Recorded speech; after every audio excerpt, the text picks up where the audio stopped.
Hello, I'm Jim Nunn, and you're watching The Facts. Watch closely. There were many stories about events that involved students in Halifax. Shannon McDougall is here with her favorite story. During Holocaust Education Week, I met some students who found their own way to remember the Holocaust.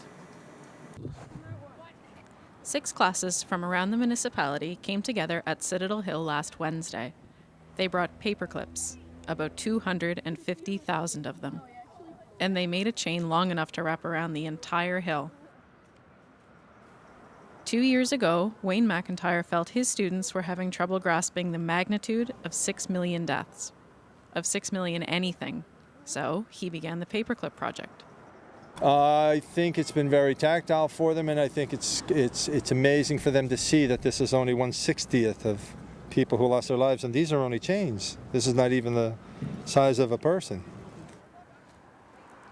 McIntyre's plan worked. The students who participated spoke about what they learned and what the paperclips mean. Each clip is a human life. It was you linked it, and it's pretty big. I see it now, and it's all over the Citadel Hill Road. So it's kind of I'm thinking to myself wow, so much people. Philip Reitman watched the chain form from the sidewalk. He has no problem conceptualizing the loss because he saw it happen. He survived 4 years in Auschwitz. Where was the press? Where was the rest of the world to burn 20,000 people every day and night? 20,000. Men, women, and children. At least I can come when I see the public here, the schools, try to remember their people, to remember my 5 brothers, 2 sisters, my parents, my grandparents, 9 uncles and 9 aunts, and tons of cousins. Reitman knows loss most of us can't imagine. He remembers the day he was tattooed. He was 14. How can you forget this? With an ordinary pen stab into you. And thousands of people behind me getting numbers, and very few were survived. The gesture of paperclips is powerful, but when Reitman speaks of the Holocaust, the symbolism seems profound and absurd. McIntyre wants to create a genocide museum, a place students can learn about human rights.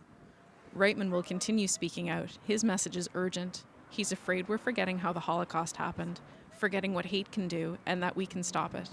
For The Facts, I'm Shannon McDougall. Alyssa Fair brought us a different point of view about surviving the Holocaust. I spoke with Edith Gelbart, who survived because she was hidden by a small French village, and I really enjoyed speaking with her. Gelbart was born in Austria in 1932. She was only 6 years old when her family fled the Nazis.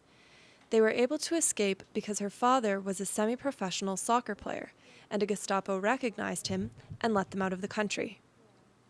8 years ago, Gelbart started to tell her story, and last week she shared it with an audience at Dalhousie University. One of my grandsons who was in a bilingual school, he was in grade 8, asked me if I could come to speak to his class. The first time, all the time I did hesitate before, and my husband was sick, so I couldn't do anything. And after I spoke to that classroom, the children were so interesting and interested in all the story. It was not like reading from a history book. It's somebody who is real. Gelbart and more than 500 other young Jewish children hid in plain sight in a small French town. Moissac was the name of this town. And every single child that was hidden survived the war.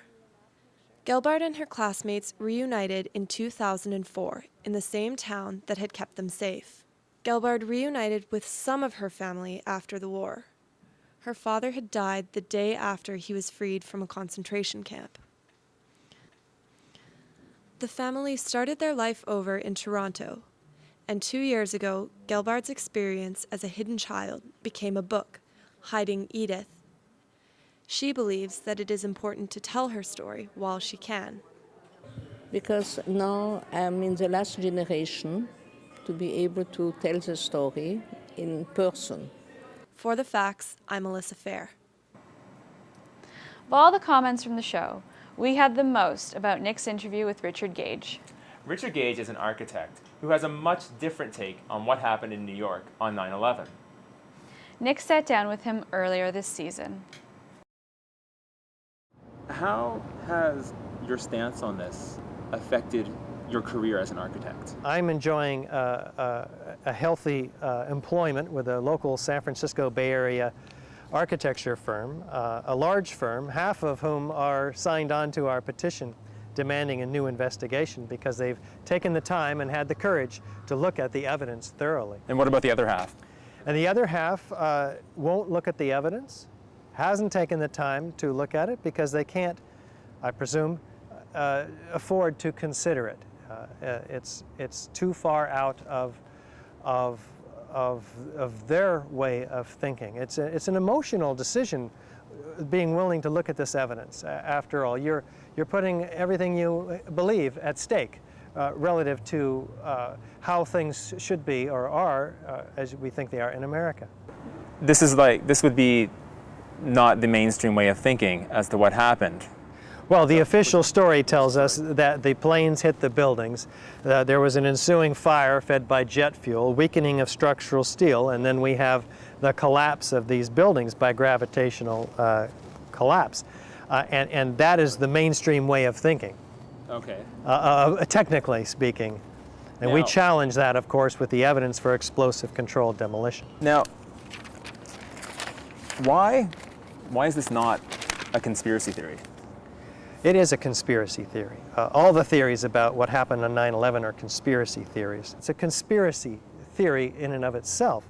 It's one that turns out to bear no merit as you look at it, as David Ray Griffin has, for instance, in his New Pearl Harbor Revisited. So, yes, we have a different theory, a theory that's supported by science-based forensic evidence found in the collapses of these Twin Towers and Building 7, too. One last question. Why speak to Canadians about your theory on this? Well, it turns out that Canadians show up in greater numbers to these events than do Americans. And I presume that one reason for that is that you don't have the degree of control and conditioning by the media. In America, we have 90% of the mainstream media controlled by about 4 corporations. My guess is that that's not the case here in Canada. Also, we have something like 24 Canadians who died in the World Trade Center, and they seem to be more aware and more eager to find out. Can we make a difference? Yes. International pressure is the key to overturning the lethargy of awareness on 9/11. That's why I'm going to 10 different cities in Europe next month to bring massive international pressure on Congress in America. Great. Well, thank you very much, Mr. Gage. You're welcome. Thank you. Great. Excellent. After the break, our greatest hits continue with a little experiment. Stay with us.